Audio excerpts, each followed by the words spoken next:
예수님, 오늘 말씀을 통해서 우리가 도전받기를 원하며 은혜 받기를 원하며 우리가 얼마나 귀한 존재인지 자각할 수 있기를 원하나이다. 성령 하나님, 오늘도 부족한 종을 세우셨사오니 입술을 사용하여 주시옵고 우리의 심령에 주시는 귀한 말씀으로 이 시간에 전달되어지게 도와주시옵시고 하나님의 말씀으로 듣는 시간 되게 도와주시옵소서. 은혜의 시간 되게 하여 주시옵소서. 거룩하신 예수 그리스도 이름으로 기도드립니다. 아멘. 오늘은 우리가 얼마나 귀한 존재인가 제목의 말씀으로 한번 우리가 정해 보았습니다. 우리는 정말 지구상에서 가장 귀한 존재다. 그래서 자신의 정체성을 말씀 가운데서 찾으시는 이 시간 되시기 바랍니다. 29절에서 30절은 우리는 들풀보다 귀하다. 아마 이렇게 생각할 거예요. 그거 말할 것도 없지요. 그럼에도 불구하고 우리가 염려로 인해서 우리의 심령이 상하거나 또 우리의 육체가 상하는 경우가 많이 있기 때문에 주시는 말씀입니다. 29절에서 30절입니다. 그러나 내가 너에게 말하노니 솔로몬의 모든 영광으로도 입은 것이 이 꽃 하나만 갖지 못하였느니라. 오늘 있다가 내일 아궁이에 던지우는 들풀도 하나님이 이렇게 입히시거든 하물며 너희일까 보냐. 믿음이 적은 자들아. 자, 솔로몬의 모든 영광으로 직역하면 솔로몬조차도 다윗의 아들 솔로몬의 이스라엘 왕들 중에서 가장 강력한 통치력을 발휘했던 왕입니다. 그래서 경제력과 군사력에서 부강을 자랑했던 최고의 왕이었습니다. 솔로몬 왕의 재산과 지혜가 세상의 그 어느 왕보다 크다라고 열왕기상 10장 23절에서 말씀하고 있습니다. 솔로몬은 3대 이스라엘 왕으로 등극해서 40년간 통치하면서 13년에 걸쳐 성전을 짓고 그리고 7년에 걸쳐 성전 짓고 13년에 걸쳐 자기 왕궁을 지어서 화려함에 극치된 그런 삶을 살았던 사람입니다. 자, 솔로몬의 부귀가 어느 정도인가? 그게 달했다라고 하는데 병거가 1400대, 마병 12,000명, 외양간이 4,000개, 솔로몬의 1인분 식량은 밀가루 30석, 그리고 굵은 밀가루 60석, 그러면 90석을 하루에 먹었다라는 겁니다. 그리고 소 30마리, 양 100마리 하루에 먹는, 궁전에서 먹는 양이 사슴과 노루 살찐 새는 부지기수였다. 솔로몬은 상하 보좌에 앉아 있었고 순금으로 입혔습니다. 보좌 발 받침대조차 순금으로 돼 있었고 마시는 잔이라든가 그의 모든 기구는 바로 순금이었다라는 것입니다. 금 방패가 200개였습니다. 금 계속 하니까 좀 실감이 안 나겠지요. 우리는 금이 없으니까. 모든 것은 금으로 했고 솔로몬 시대는 은을 귀중품으로 여기지 않았어요. 은을 흔하게 생각을 할 정도였습니다. 그래서 부귀영화하면 솔로몬을 능가하는 지구상의 남자는 별로 없을 것 같습니다. 평강의 복까지 주셔서 정말 최고의 그런 판도를 자랑하는 지역을 통치하면서 주변의 모든 국가들을 복속시키면서 그들에게 조공을 받았는데, 자, 1년에 솔로몬이 받는 세입금이 있습니다. 666금 달란트입니다. 자, 보통 금 한 달란트는 34kg입니다. 자, 현재 금 시세로 계산을 해보면 금 한 달란트가 20억이 넘는다, 이렇게 이해하시면 되겠어요. 그러면 666, 좀 기분은 좋지 않지만 왜 하필이면 666인지, 그래서 솔로몬의 마지막에 부귀영화의 끝이 어떠했는지 보여주는 대목인 것 같은데, 666 달란트였으면 1년에 들어오는 수익금이 어느 정도였는지 상상을 초월할 정도였다는 것은 알 수가 있어요. 거기다가 정말 남자로서는 최고의 낙을 누렸는데 그게 뭐냐면 후궁이 700명. 우리는 지금 한 명 건사하기도 힘든데 대단한 남자입니다. 후궁이 700명이에요. 그리고 첩이 300명이라고 열왕기상 11장 3절에서 그렇게 말합니다. 남자로서 이 정도의 부귀영화를 누렸으면 참 같은 남자끼리도 흠모할 만하지 않겠습니까? 그런데 그래서 성경은 솔로몬은 눈으로 본 것은 다 가졌다. 아름다운 여자든지 금이든지 뭐 보화든지 다 가졌다 이렇게 말해요. 그리고 먹고 싶은 것 다 먹었고 입고 싶은 것 다 먹었고 가지고 싶은 것 다 가져봤어요. 우리 이거 못해가지고 갈급하잖아요. 그래서 염려하지 않습니까? 그런데 마태는 솔로몬의 그런 영광이 이 꽃 하나와 같지 못하다 이렇게 말씀합니다. 그래서 이걸 직역하면 자기 자신을 입히지 못하였다. 그렇게 아름다운 것으로 입히고 가지고 보고 즐기고 인생락을 다 누렸지만 스스로 자기 자신을 입히지 못했다. 무슨 말일까요? 자기 영혼에 관련된 말씀이겠죠. 솔로몬 왕의 생애 마지막 고백은 그가 얼마나 허망한 삶을 살았다는 사실을 볼 수가 있습니다. 자, 한 문장에서 헛되다는 말을 6번이나 반복합니다. 보겠습니다. 헛되고 헛되며 헛되고 헛되니 모든 것이 헛되도다. 모든 것이 빠지면 전부 다 헛되다. 예, 모든 것이 들어가야 되죠. 자기가 누렸던 모든 것이 헛되다. 한마디로 요약하고 그는 죽었습니다. 왜 그럴까요? 영혼의 만족함을 누리지 못하는 삶은 최고의 낙을 누린다 하더라도 염려하는 삶은 이렇게 최고의 부를 가지고 인생 인조이하면서 인생을 나름대로 만끽하며 재밌게 산다 할지라도 그 마지막은 남는 것은 허망하다, 헛되다. 헛된 것은 우상숭배와 관련이 있습니다. 그래서 나중에 솔로몬의 마지막에 보면 왕비들로 인해서 수많은 다른 신들을 다 모시게 되는 것을 보게 됩니다. 자, 누가복음 12장 27절입니다. 솔로몬의 모든 영광으로도 입은 것이 이 꽃 하나만 갖지 못하였느니라. 이거 너무하지 않습니까? 그렇게 세상에 우리가 열망하는 갈망하는 그 좋은 것들을 솔로몬은 다 가지고 있는데 마태는 말하기를 이 꽃 하나만 갖지 못하다.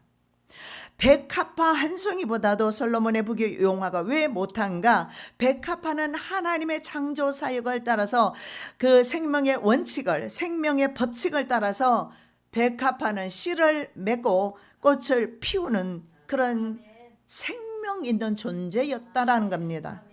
어떤 훌륭한 위인이나 예술가조차 생명을 창조하거나 생명을 그릴 수는 없는 것입니다. 솔로몬의 모든 장식은 인위적인 것입니다. 그 안에는 생명이 없기 때문입니다. 우리가 세상에 있는 그 모든 물질보다 지구상에 존재하는 그 좋은, 심지어는 금보다 더 귀한 이유가 우리에게는 하나님의 생명이 있기 때문입니다. 그러나 솔로몬의 이 부귀 영화보다 더 귀한 백합화조차 오늘 바로 이따가 내일 아궁이로 들어간다라고 말씀합니다. 직역하면 비록 오늘은 존재한다 하더라도 오늘만 존재하는 거예요. 불 속에 들어갈 그런 처지에 들풀과 같다는 사실, 하루살이와 같다는 사실, 하찮은 들풀의 존재를 말씀을 하면서 인간이 얼마나 귀한가, 바로 들에 있는 풀과 비교를 하면 여러분도 저도 그렇게 생각합니다. 풀을 보면서 내가 적어도 이 풀보다 귀한가? 귀하다라고 느낄 것입니다. 그렇다면 자신의 영혼을 귀하게 생각하시는 은혜 있으시기 바랍니다. 왜냐하면 덜풀처럼 우리의 육체도 소멸되기 때문입니다. 영혼을 사랑하지 못하면 덜풀의 신세와 다를 게 없다는 겁니다. 아궁이로 들어가게 되는데요. 이 아궁이는 흙으로 만든 이동용 불그릇입니다. 솥바닥에 바닥이 이렇게 넓어요. 위에보다. 그래서 열을 보관하고 있기 때문에 옛날 사람들 이곳에 빵을 구워 먹었는데 바로 백합화도 결국은 이 아궁이에 땔감으로 들어갈 수밖에 없다. 땔감은 주로 건초였습니다. 불쏘시개로 이런 야생 들풀들을 사용했습니다. 아름다움을 뽐내는 백합화는 물론 들풀은 아니지만 들풀이나 마찬가지로 주변에 있는 들풀과 함께 아궁이로 들어갈 수밖에 없는 신세입니다.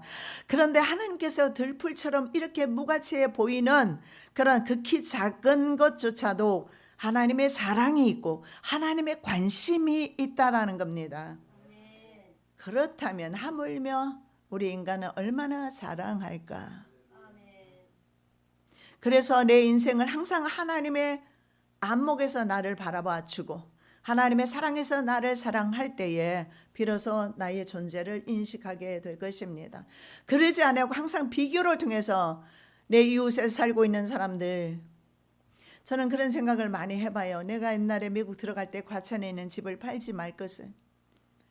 근데 저는 그때 물질에 아무런 관심이 없었기 때문에 남편이 팔거나 말거나 팔려고 할 때 그냥 이전에 주었습니다. 제 오빠 이름으로 되어 있었거든요.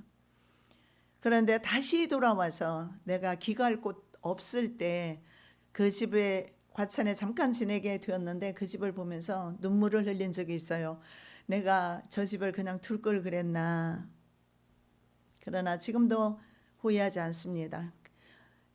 물질에 불과합니다. 그래서 이런 비교를 통해서 어떤 사람은 좋은 아파트에 살고 그러지 못한 우리는 삶을 살고 있다 해서 불행할 이유는 없다라는 겁니다. 왜냐하면 내 안에 주님이 계시기 때문에. 왜냐하면 이 세상에서 이것이 마지막이라면 죽을 힘을 다해서 우리도 쌓고 살아야죠. 염려하면서 살아야죠. 그러나 염려할 필요가 없는 것은 이미 하나님의 나라에 너무나 아름다운 지혜, 나의 궁궐을 솔로몬이 지은 것보다 더 화려하고 더 좋은 궁궐을 근심과 걱정과 두려움 없고 눈물이 없는 그곳에 지어 놓으셨기 때문에 주님께서 맨션 내가 지으러 간다라고 처소 맨션으로 되어 있어요. 내가 펜션인을 넘어서 정말 맨션입니다. 대저택입니다. 대저택을 원해 보면 대저택을 내가 너희를 위해서 처소를 예배하러 간다라고 말씀하셨어요. 우리의 처소는 하나님 나라에 있어요. 세상에 살면서 좀 가난한 동네에 살아도 괜찮고 세 살아도 괜찮고 부자로 살면서 하나님께 정말 영광 돌리면 더 감사하겠지요. 어떻게 살아도 우리는 그저 주님 앞에 감사할 뿐입니다. 왜냐하면 우리는 들풀이 아닙니다. 우리는 백합화도 아니고 우리는 솔로몬이 가졌던 그 좋은 부귀영화 그걸 자랑 삼는 자녀들, 하나님의 자녀가 아닙니다. 우리는 하나님을 자랑 삼는 하나님의 자녀들입니다. 모세는 시편 90편 6절에서 푸른 아침에 피어서 저녁에는 자라다가 저녁에 뱀바된다 이렇게 말합니다. 들꽃의 운명은 마릅니다. 그래서 적어도 우리는 그들보다 귀한 존재이다. 자, 인간학에서 말입니다. 이렇게 인간을 정의합니다. 인간학에서 말하기를 인간이 존귀한 이유가 있습니다. 그런데 이렇게밖에 설명을 못해요. 인간은 누구나 본래 태어날 때부터 존귀한 존엄한 가치를 지니고 있다. 이렇게 정의합니다. 그런데 그 다음에는 왜 존귀한가 설명하지 못하는데 성경에는 설명하고 있어요. 왜 인간이 들풀보다 백합화보다 존귀한가? 적어도 세상에 우리가 그렇게 사모하고 사랑하는 물질보다 왜 우리가 존귀한가? 성경은 말씀합니다. 그래서 성경에서 하나님께서 직접 창세기 1장 27절에 보면 자기 형상대로 사람을 창조하셨다. 그렇게 말씀합니다. 자, 백과사전에 보면 인간은 동물이면서 다른 동물과는 다른 특성을 지니고 있고 스스로 동물이라고 부르기를 저주한다. 여러분 자기 자신을 나 동물이야 스스로 그렇게 또 말하지는 않을 것입니다. 나 동물과 좀 다르다 느낄 겁니다. 뭐가 다른 것입니까? 하나님의 형상이 있고 하나님의 호흡이 있어서 다른 거지 다를 것은 없습니다. 죽고 사는 것은 살다가 죽는 것은 똑같은 겁니다. 뭐가 달라요? 하나님의 호흡이 인간에게 있어요. 하나님의 자녀이기 때문에 존귀하다고 성경에서 말씀하고 있습니다. 그래서 동물과는 서로 다르다고 생각하면서 고귀한 특성을 지닌 존재라고 그렇게 정의하고 있습니다. 동물과에 속하면서 동물과 다른 이유는요. 하나님의 자기 형상, His own image입니다. 하나님 own 이미지, 자신의 그 이미지 모습 그대로. 여러분 살짝 옆에 한번 보시기 바랍니다. 하나님의 이미지가 우리 속에 있는가? 잃어버려서 그렇지 있습니다.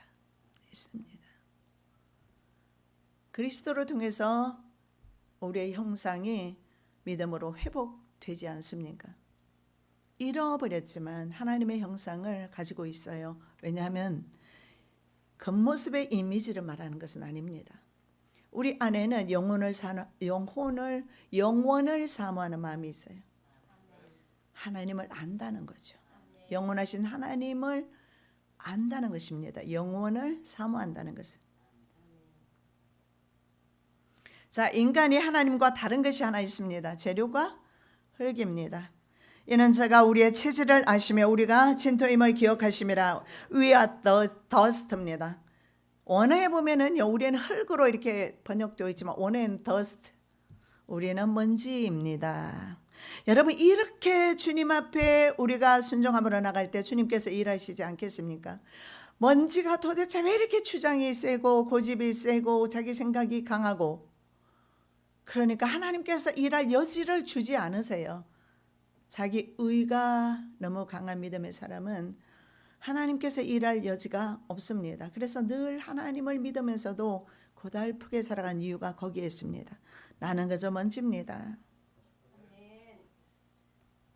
저는 남들 앞에서 정말 큰 소리로 설교도 하고 하지만요, 돌아서면 또 주님 앞에 하나님, 제가 이것도 잘못했고 저것도 잘못했고 많이 잘못했어요. 저는 하나님 앞에 늘 기도합니다. 제가 서는 자리가 어쩔 수 없이 끌어야 되는 자리고 강하게 표현해야 하는 자리라서 하는 것밖에 없어요. 그래서 때로는 말에 실수도 있고 허물도 보이고, 저는 제 자신을 알아요. 그래서 때로는 혼자 기도할 때 하나님 앞에 내 자신을 위한 회개 기도를 많이 하는 편입니다. 나는 먼지입니다. 그리고 이제 나이가 들어가면서 점점 더 그걸 느끼면서 우리 어머니를 보면서, 대소변이 힘들어진 어머니를 보면서 제가 늙어간다는 것이 참 서럽고 힘들고 외로운 길이구나, 외롭구나, 그걸 많이 느껴요. 아마 남편분들이 계셔도 외로움을 느낄 거예요. 남편도 역시 외로움을 느낄 겁니다. 그럴 수밖에 없어요. 하나님의 이미지를 잃어버렸기 때문에. 그러나 우리가 이제 죽음으로써 성화되면서 우리 온 하나님의 이미지는 완전히 회복이 될 줄로 믿습니다. 그날에 그래서 슬픔도 없고 눈물도 없고 한숨도 없는 나라가, 그래서 그 나라에 살게 되는 거예요. 자, 우리는 분명히 먼지입니다. 그런데 우리는요, 어떻게 보면 환경적인 요인보다도 환경적인 요인이 있습니다. 맞습니다. 사람 관계도 있고 환경도 있고요. 많은 문제가 외적인 요소가 있음에도 불구하고 가장 자기를 괴롭히는 사람은 자기 자신입니다. 어떻게 괴롭힐까요? 근심과 걱정하면서.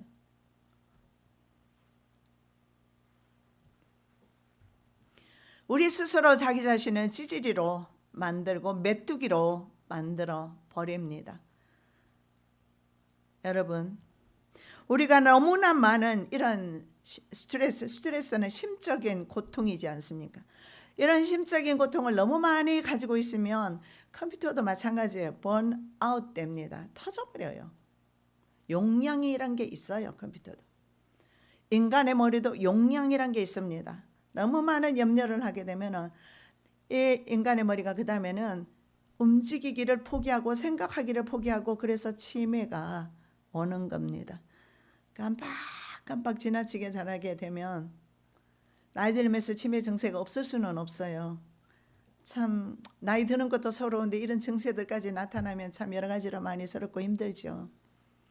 그래서 노인들은 언제나 외로운 길을 가는 것 같아요. 왜냐하면 아무도 이해하지 못하잖아요. 이미 나보다 더 오래 노인된 사람 이미 돌아가셨고, 내가 이제 노인 되어 가지만 젊은 사람은 나를 이해하지 못하는 거죠.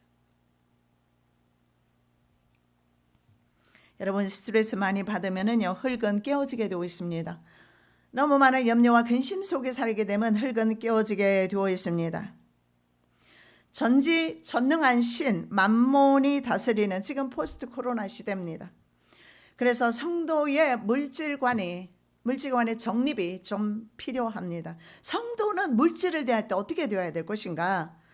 나로 가난하게도 마옵시고 부하게도 마옵시고 오직 필요한 양식으로 내게 먹이시옵소서. 필요한 양식을 잠언 기자는 말하고 있는데, 예수님은 이것을 일용할 양식, 하루 양식만 있으면 감사하라고 말씀하고 있습니다.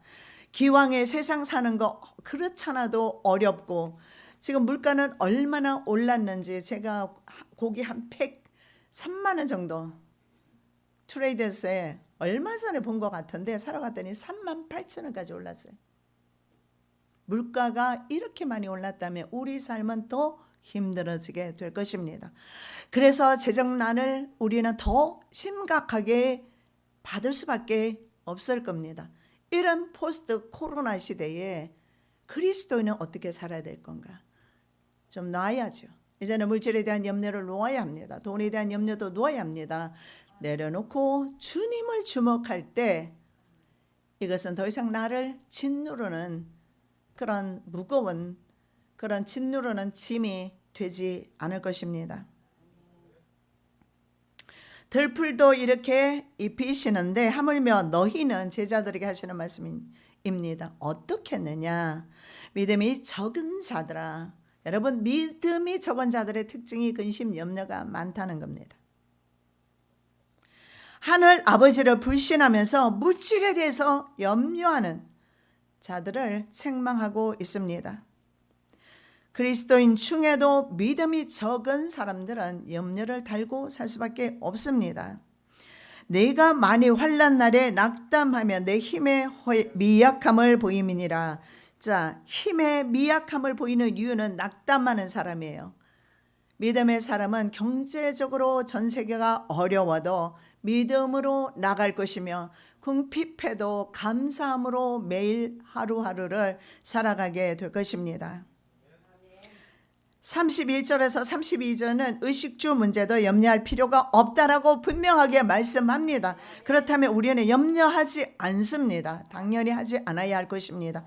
그러므로 염려하여 이르기를 무엇을 먹을까, 무엇을 마실까, 무엇을 입을까 하지 말라. 이는 다 이방인들이 구하는 것이라. 너희 천부께서 이 모든 것이 너에게 있어야 할 줄을 아시느니라. 이것은 25절 말씀의 확장입니다. 무엇을 먹을까, 입을까, 마실까 염려하지 말라. 음식이 목숨보다 중요하지 않고 몸의 의복보다 몸보다 의복이 중요하지 않다라는 말씀이에요. 자, 그렇다면 이렇게 염려하는 것, 이것은 어떤 사람들의 삶의 모습일까요? 당연히 이방인들의 삶의 패턴입니다. 그들은 늘 염려하면서 살아가는데 우리도 그리스도인이 하나님의 자녀라고 불리는 그리스도인, 주님을 따르는 사람이라고 불리는 그리스도인.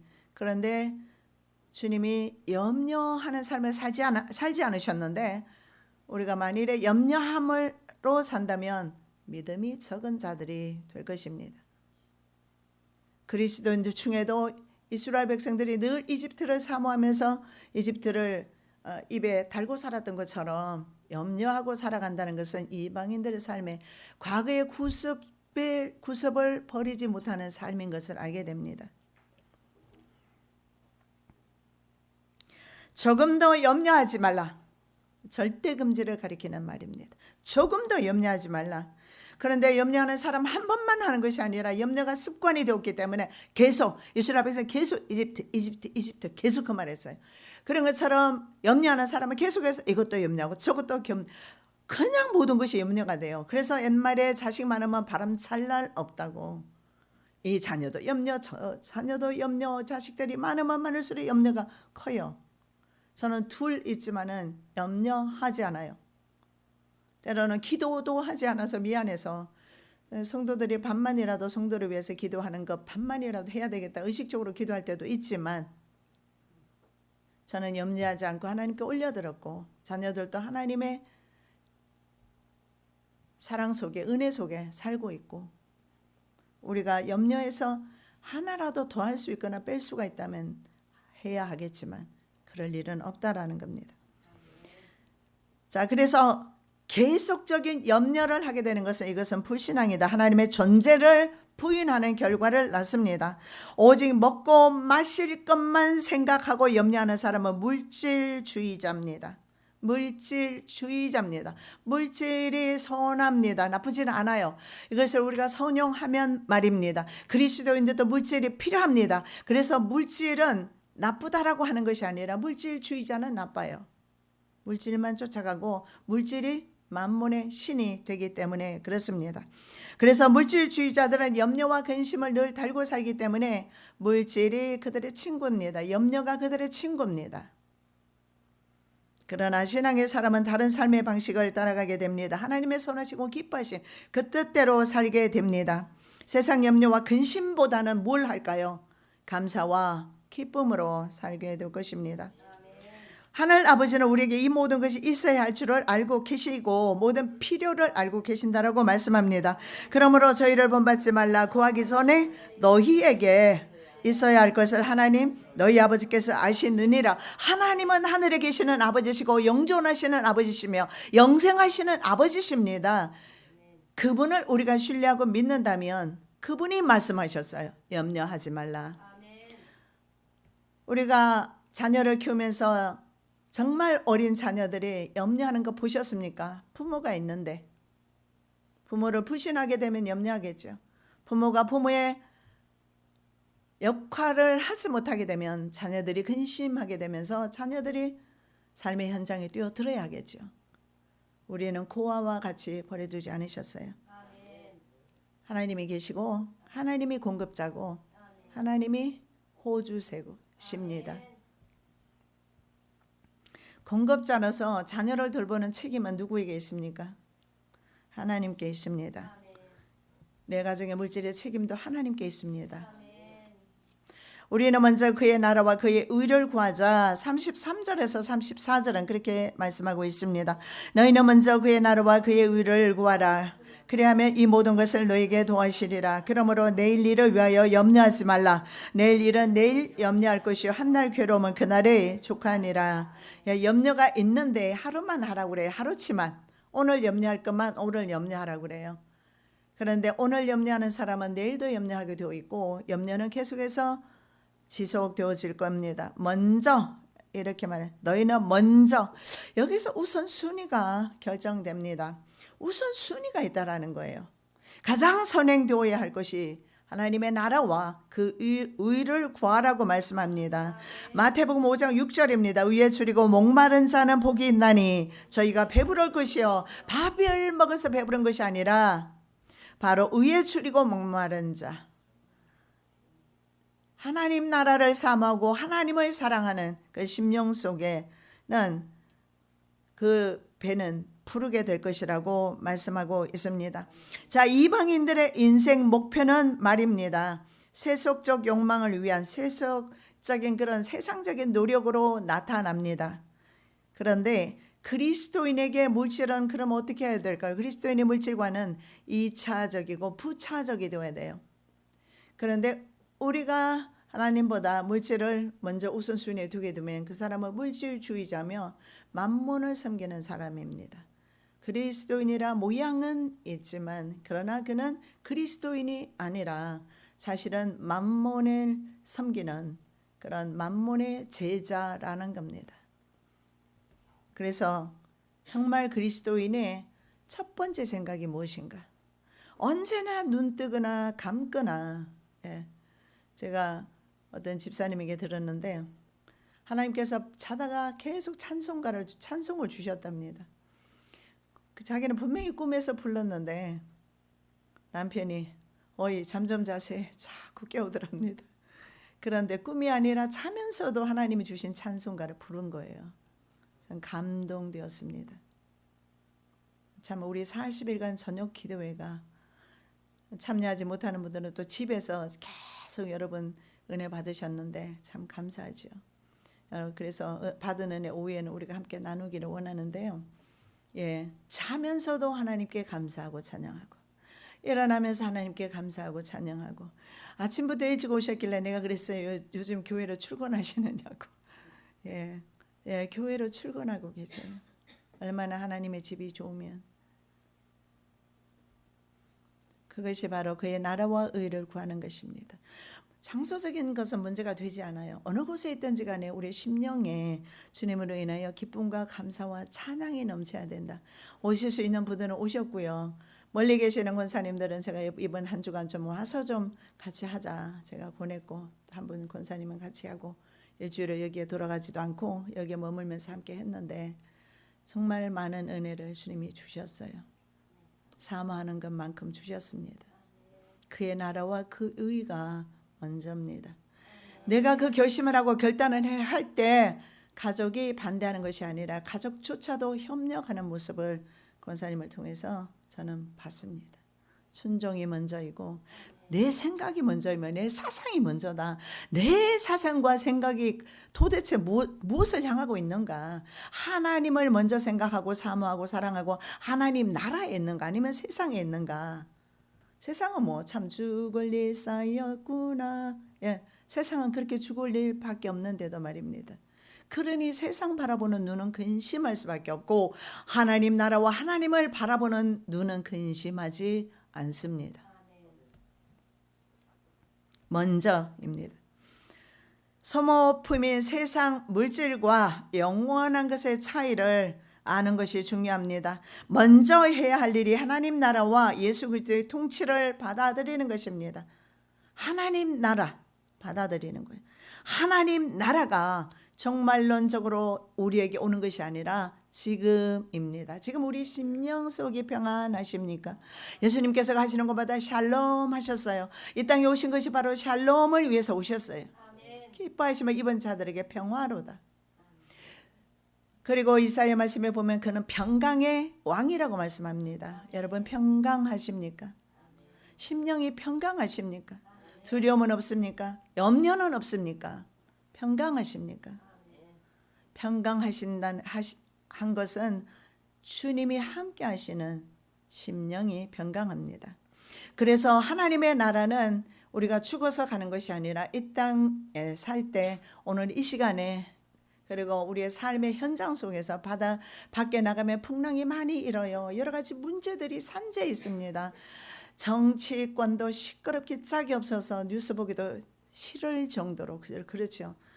서로 흠집내기 바쁜 이 정치판을 보면서 정말 덕목 있는 그런 다윗과도 같은 그런 왕이 나올 수는 없을까 그런 생각도 해보면서 거기에 전염병으로 인해서 온 천지가 아주 마스크를 껴고 사람을 경계하고 사람이 오면 피해하는 이 시대에 살면서 정의라고는 도무지 없는 이 시대에 살면서 우리가 과연 어디에서 평강을 맛보겠습니까?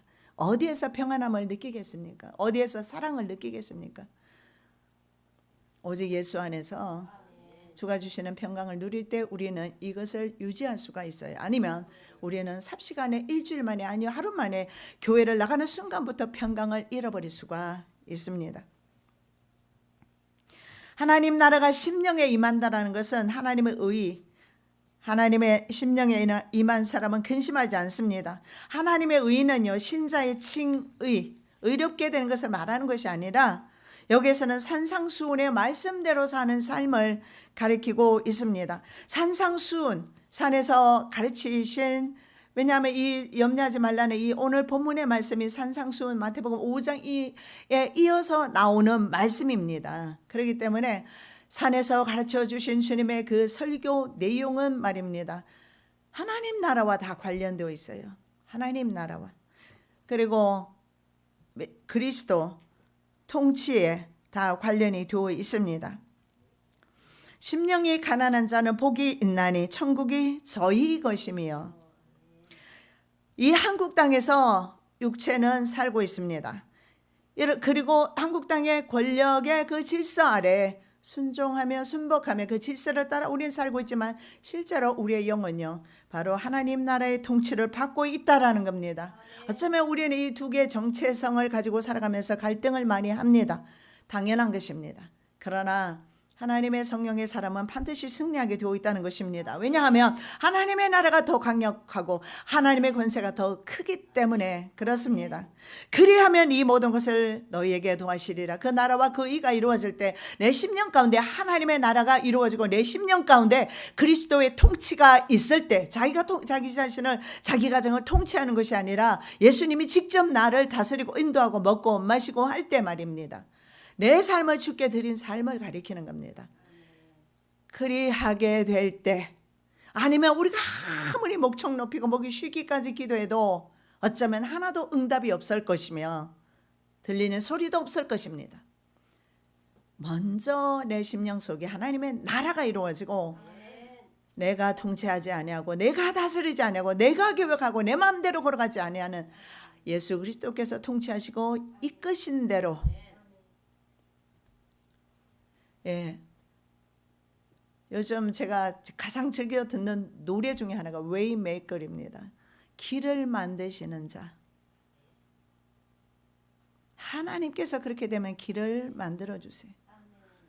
아무리 노래 불러도, 아무리 말씀을 외워도 중요한 것은 내 삶을 주께 드려야 돼요. 염려를 주께 드려야 하고요. 모든 것은 바로 인간이 필요로 하는 모든 것입니다. 그것을 더하시리라. 하나님께서는 메시아 통치를 받는 사람에게 영혼의 만족과 평안을 주시면서 동시에 인생살이에 필요한 모든 것을 공급해 주시겠다는 약속을 하고 계십니다. 예, 맞습니다. 하나님은 우리의 사업이 잘 되고 그리고 우리의 수고가 헛되지 아니하며 우리가 노력한 만큼 우리가 받고 오히려 더 넘치도록 하나님께서는 하늘 보고를 열어서 우리에게 채워주시기를 원하시는데 순서가 있어요. 하나님 먼저. 여러 말 할 것 없잖아요. 하나님 먼저. 언제나 하나님 먼저. 그거 아십니까? 옛날에 우리나라에 복음이 처음 들어왔을 때 성미라는 것을 했어요. 밥을 하기 전에 항상 성미 하나님께 드릴 쌀을 가난했잖아요. 그걸 먼저 따로 떼놔요. 자식들 먹이기 전에. 그 주일 되면 그 쌀을 들고 와서 교회에 갖다 드리고 쌀을 드린 것이 아니고 믿음을 드린 거예요. 하나님 우선주의. 물질 우선이 아니라 하나님 먼저. 하나님 먼저. 하나님 먼저 한번 해보십시오. 그러면 하나님께서 이 모든 것을 너에게 도와주시리라. 고아의 아버지라 불리는 조지 밀러 목사님이 계십니다. 하나님은 자신의 환경을 관리하는 분이라고 표현했던 분입니다. 시편 81편 10절에 하나님은 고아의 아버지, 시편 68절 5절입니다. 하나님은 고아의 아버지시다 하는 말씀이 있습니다. 그리고 시편 81편 10절 내 입을 넓게 열라는 말씀이 있어요. 이 두 개의 말씀, 입을 넓게 열라. 하나님 우선, 하나님 먼저 하는 신앙생활 가운데서 입을 넓게 열 때에 하나님이 모든 것을 채우신다는 겁니다. 그렇게 자기는 이 말씀만 딱 붙들고 고아원을 오픈합니다. 개원했을 때 그가 가지고 있었던 돈은 2실링입니다. 우리나라 돈으로 약 500원 정도입니다. 그 돈을 가지고 그는 매일 2,000명의 고아를 먹여야 했습니다. 그가 63년 사역을 했는데 15만 명의 고아를 먹였습니다. 들어간 돈만 해도 그때 돈 시세입니다. 750만 달러, 약 80억 이상의 돈을 하나님께 기도했고 하나님께 받았어요. 응답받았어요. 심지어는 그 많은 고아들이 오늘 아침에 굶게 생겼어요. 오늘 아침 댓글이조차 없을 때 있어요. 직원들과 함께 손잡고 기도합니다. 하나님 일용할 양식 주십시오. 그러면 마차 소리가 들리고 양식이 왔습니다. 그렇게 그는 기도로 살았고 기도로 구했고 자신의 응답을 기도했던 것을 모두 응답받았습니다.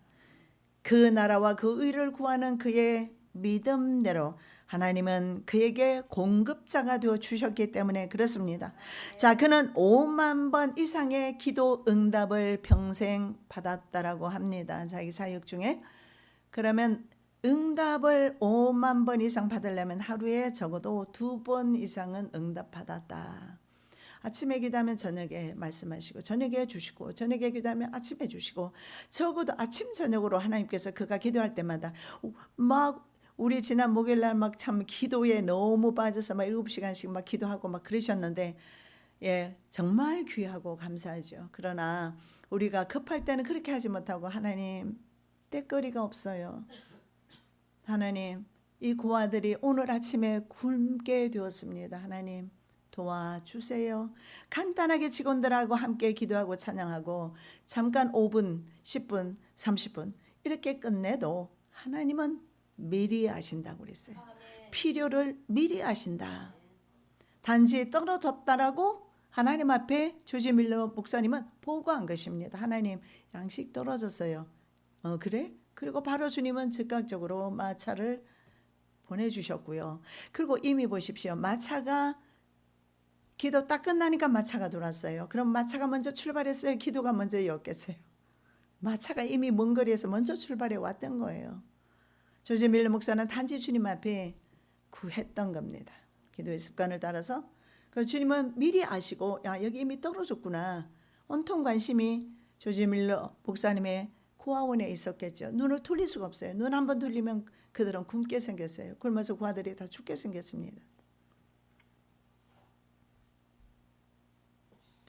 그의 빗속에는 아무것도 불가능한 것이 없다 이렇게 되어 있는데 내게 능력 주시는 자 안에서 내가 모든 것을 할 수 있다라는 말씀입니다. 그리고 요한복음 14장 13절입니다. 너희가 내 이름으로 무엇을 구하든지 내가 행하리니. 내가 너희가 무엇을 구하든지 그 나라와 그 의를 구하는 삶을 살면서 너희가 내게 무엇을 구하든지 내가 행할 것이다. 신학자 오리겐은 이렇게 말합니다. 하늘의 것을 추구하라. 이 말씀을 그렇게 번역하고 있어요. 하늘의 것을 추구하라. 그리하면 너희에게 세상의 것도 덤으로 주겠노라. 보너스에 불과합니다. 언제나 우리가 구하는 것은 하나님입니다. 하나님을 먼저 구하면 하나님 한 분 모시면 다 된 거 아닙니까? 아니 생각해 보십시오. 아하수에로 왕 한 명 차지하면 되지. 에스더 왕비가 말이에요. 뭐 선물 따위 연연할 필요 없잖아요. 왕의 아내가 되면 될 것을.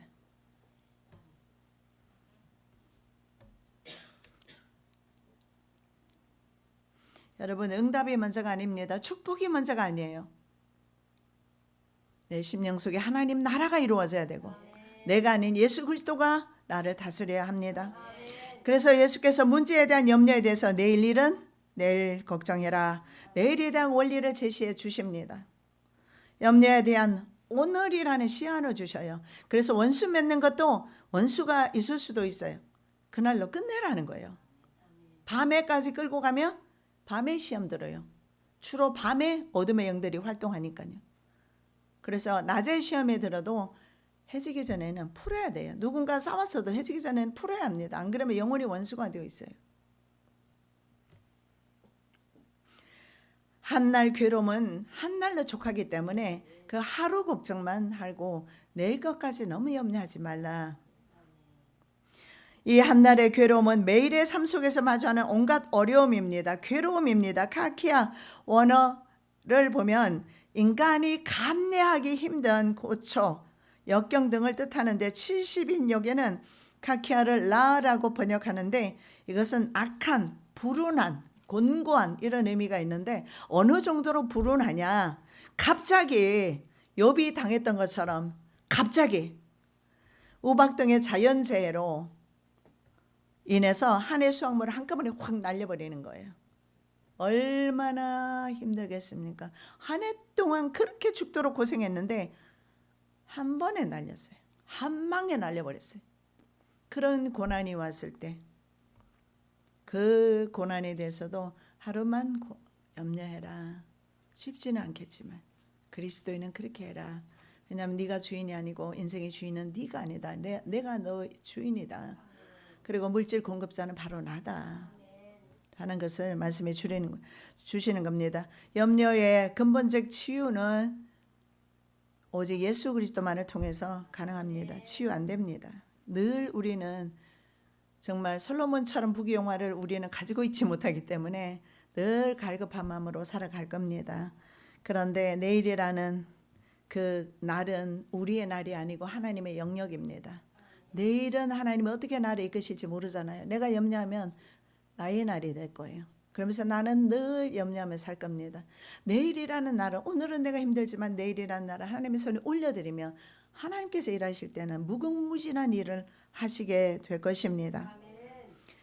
내일의 불행과 고난은 오늘 일어나지도 않았습니다. 염려하지 않으시기 바랍니다. 너무 많은 근심은 우리의 매일을 염려로 만들기 때문에 염려 자체는 불신앙적인 행동입니다. 믿음의 사람은 염려하지 않습니다. 그리고 대신 이렇게 앞으로 하십시다. 말씀 보겠습니다. 너는 내게 부르짖으라. 내가 내게 응답하겠고 내가 알지 못하는 크고 비밀한 일을 내게 보이리라. 아멘. 예, 우리는 염려 대신에 감사와 기도를 드리시기 바랍니다. 사랑의 예수님 감사합니다. 우리는 지구상에서 가장 귀한 존재입니다. 하나님께서 우리를 선택하셨고 하나님의 자녀 삼아 주셨기 때문에 그렇습니다. 우리는 하나님의 나라에서 영생하는 주의 백성입니다. 그러므로 이 세상, 짧은 세상 물질로 인해서 근심하지 않게 도와주십시고 영원한 나라 바라보면서 영생의 나라를 마음에 모시고 살면서 주님의 통치 가운데서 주님과 함께 기뻐하며 기도하는 삶을 살게 하여 주시옵소서. 거룩하신 예수 그리스도 이름으로 기도드립니다. 아멘.